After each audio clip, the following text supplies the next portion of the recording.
Welcome back, my name is LastKnownMeal and today we're going to talk about Deus Ex franchise and the fact that it's been MIA for the past couple of years. Their last game in the franchise was Mankind Divided, which was somewhat the reason why they stopped making more games in the first place. Don't get me wrong, I enjoyed the game, but the bad launch of the game alienated a lot of people from buying it. For example, my favorite game in the franchise is Human Revolution. It's a game I finished probably 5 to 6 times already because I couldn't get enough of the world and the characters and generally the gameplay. It was something fresh which came out and really set the bar for their future games. Now, even though Mankind Divided was great, for a lot of people it wasn't as great as the previous game. And because of all the backlash, I went into that game with the notion of being bad, which it isn't. I thoroughly enjoyed it. But the problem came from a different side, the microtransaction side. Square Enix implemented DLCs into the game, which gives you a pack with a weapon, grenades, weapon parts, praxis kits, and an augmentation, which gives you an extra couple of seconds to escape from the proximity of an enemy, which ultimately gives people an edge in the game. A single player game, and besides that, the DLCs also had a bunch of glitches and bugs.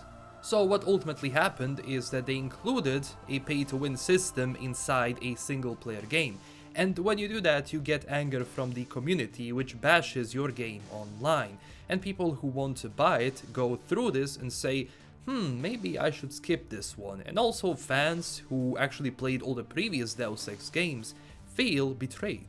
All because of a couple DLCs which could have been already a part of the game, and if done correctly it could sell really well and generate more income for the future development.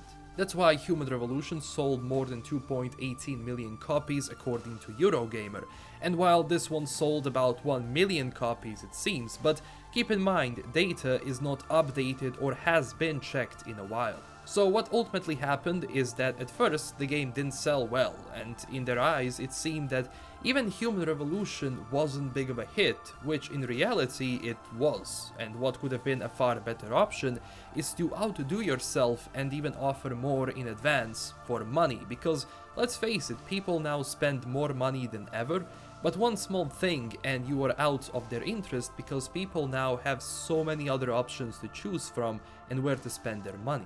So instead of learning from those mistakes, it's almost like the company said, look, people don't want the game, let's just move on, instead of pushing it further and improving on the game. That's something CDPR did, sticking to one franchise and improving on it, which ultimately struck success. Their first 2 games were not as big as The Witcher 3, but they saw potential. And there are also many other companies which also benefited from doing this. And I believe that the same mistake was made with the Shadow of the Tomb Raider, which underperformed a bit and wasn't as successful as their previous Tomb Raider game. And now they're working on Marvel Avengers, which we still have yet to try out and see if it's good or bad.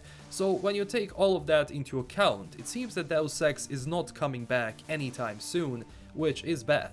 Because right now we live in difficult times, and the reality that cyberpunk as a subgenre is talking about is happening right now as we speak. And you saw how much gaming industry is now pushing cyberpunk. More and more games, films are going to come. Because it's something that we are becoming a part of, and it's actually bad for Deus Ex as a franchise not to actually take that into account. Which they have gone, if they have gone with a new game which improves on all the previous mistakes and keeps all the great things, it would sell. But hey, we don't live in a perfect world, and right now the franchise is on hold, but we shall see what they have for us in the future. Again, these were my thoughts on the current situation of Deus Ex. Thank you so much for watching. Tell me down below what do you think about it and what is your favorite Deus Ex game and why. Also click that like and subscribe button for more videos and join our growing community on Twitter and Discord. I also made a Patreon page if you were looking for an extra way to support the channel. Check it out. This is LKM signing out, and stay classy everyone and safe out there. Bye bye.